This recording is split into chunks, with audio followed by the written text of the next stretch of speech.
Hey everyone, welcome. My name is Lauren. I'm a homeschooling mom of 3, and today I'm going to share the difference between Evan-Moor's A Word A Day and Wordly Wise.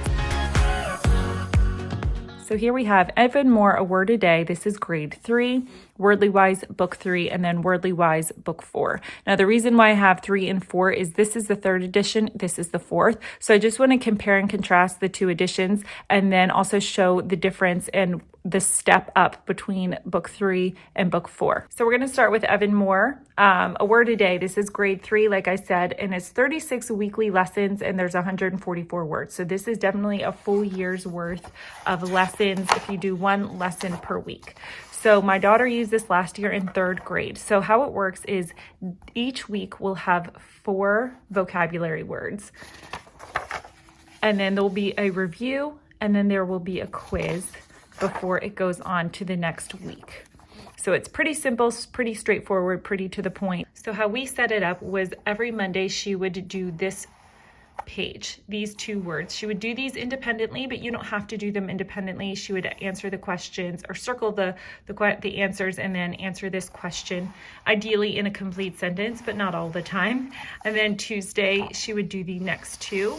And you can feel free to set this up however you want. This is just what worked for us. Okay, then on Wednesday, we would do this together. You can't have the child do this independently because it gives the answers. So we would just do this out loud together. And so you can see there's a variety of different exercises. And then Thursday, they would have the little quiz.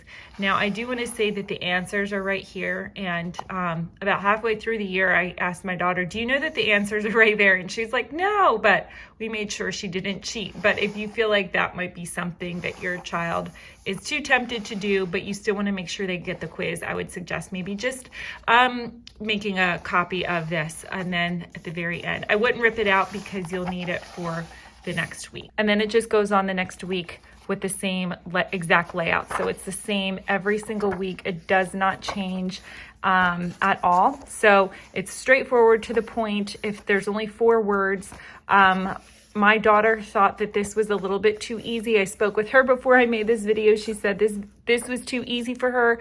She was fine doing it, but she didn't feel very challenged by it. So take that for what it's worth. She did this. This is 3rd grade, and she did it in 3rd grade. Next, we have Wordly Wise. Now, this is the 3rd edition, but I did a little bit of research just to see what the difference was. And honestly, there is not much difference between the 3rd edition and the 4th edition. So this 3rd edition for Wordly Wise, so book 3 is going to have just 15 lessons. So if you're only doing 1 lesson a week, then you're going to finish this book in half of a year, less than half of a year. So you can definitely take your time and spread out the lessons, and you don't have to feel rushed in order to complete 1 lesson per week.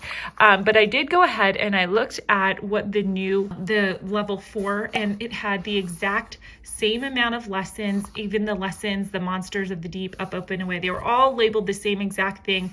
All of the words are the same. The only thing is that they switched out a few of the exercises, but overall the words and the content is all exactly the same from the 3rd edition to the 4th edition.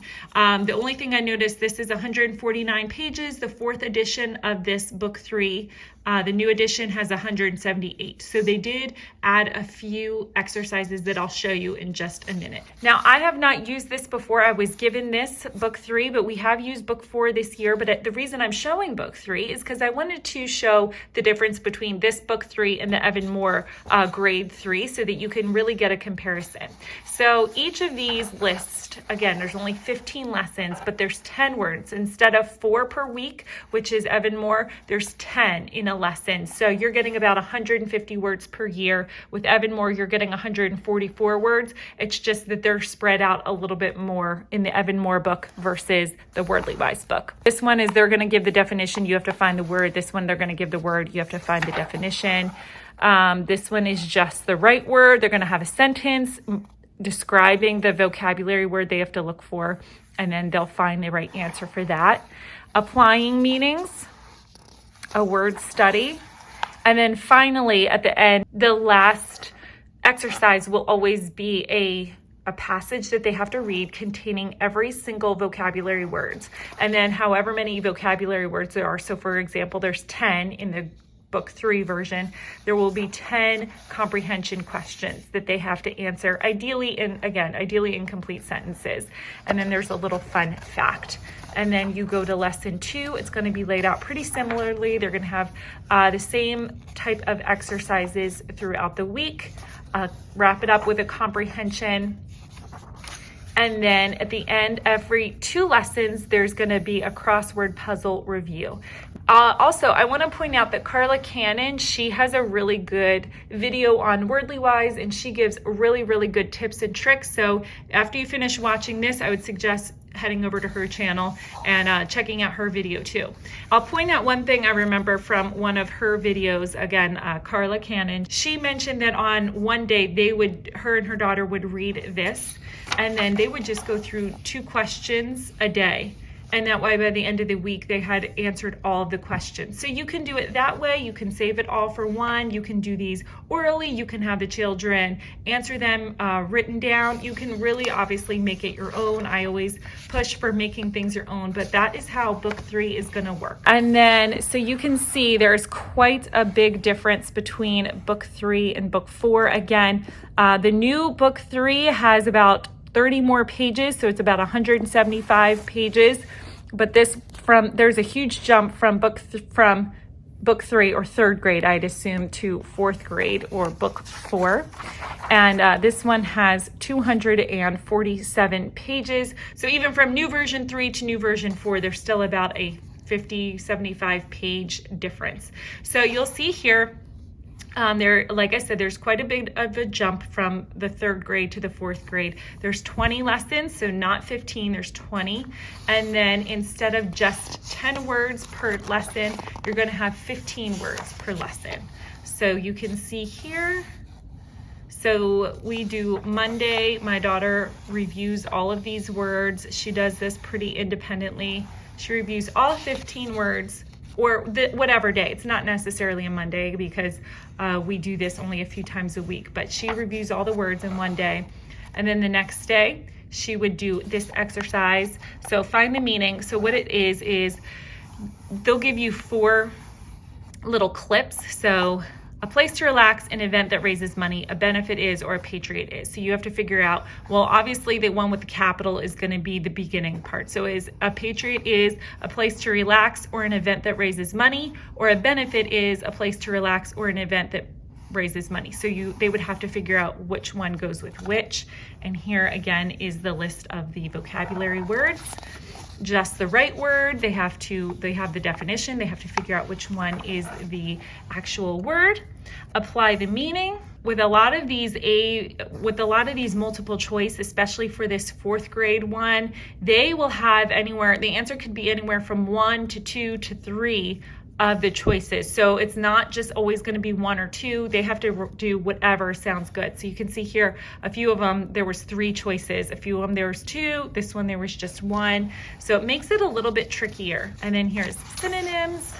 And then lastly, they're going to wrap it up with vocabulary in context. Again, it is a passage that they're going to read, except the difference between the 3rd grade and the 4th grade is that they will tell you the word. Okay, so how can we tell Sequoia was patriotic? So that is one of the vocabulary words, but this one does not have a bold word in it. So what they have to do is they have to figure out which vocabulary word they are talking about and write the answer, or have the answer, say the answer aloud within the answer. So why weren't any books written in Cherokee before 1821? Maybe it was because they lacked a written language. Oh yeah, exactly. Because they lacked a written language, and they have to say that word lacked or have that written in there. We did this orally, so it's not, the answers aren't there, obviously. And then lastly this is what they've added. This is, from what I can tell from my research, is that they have added this vocabulary extension. And what they've done is taken one word and they just want to kind of expound upon that and dive a little bit deeper. And so there's an exercise. I don't have my daughter do this. She does enough work with this throughout the week that I don't have her do this, and she's fine with that. She does a really good job of making sure she does all the other work. So again, this is kind of how it's going to be. The activities are going to switch up a little bit. It's not going to be the same every single week. So this one is pretty tricky. I find she doesn't ever complain about it, but I don't know. If I was in 4th grade, I feel like I would be overwhelmed by this. So what it is it takes a word, one of the vocabulary words, and it puts it in 4 different sentences, and you have to determine if it's incorrect or correct. And you have to do that for for 10 words. So there's 40 of these that you're trying to determine. Is this correct? Is this not? And it can be a little bit tricky. It's not always very obvious. So this kind of shows you kind of what this is going to look like. My daughter really likes this. She does not complain about it. I feel like if I was in her shoes, I might be a little bit overwhelmed, but she is actually doing quite well with it. And she wants to go ahead and use Wordly Wise next year for when she is in 5th grade. Lastly, I would definitely say have the answer key. That again is something that I learned from Carla's video. She recommended that. Probably not even something I would have really given a second thought to, but the answer key, you don't need it. You know, you could figure it out on your own, but then you would have to go through and read everything and do it all yourself. And this just saves so much time. So get the answer key. It's, I think, $5 or $6. You can see how by how wrinkled it is, how much I use it all the time. So definitely get yourself the answer key. Thanks so much for watching, friends. I hope you found this video to be helpful. If you have any questions, please feel free to leave them down below in the comments. If you have not already done so, I would love if you would subscribe to my channel so that you can see more homeschooling content just like this. And if you did find this video helpful, please make sure to hit that like button. Thanks so much for watching. Again, I hope you have the best day, and until next time, I'll see you later. Thank you so much for watching, friends. I hope you found this video to be helpful. What is that? Lola, what are you doing? Lola? What? Are you brushing your teeth? Yeah. All right, close the door for a minute, okay?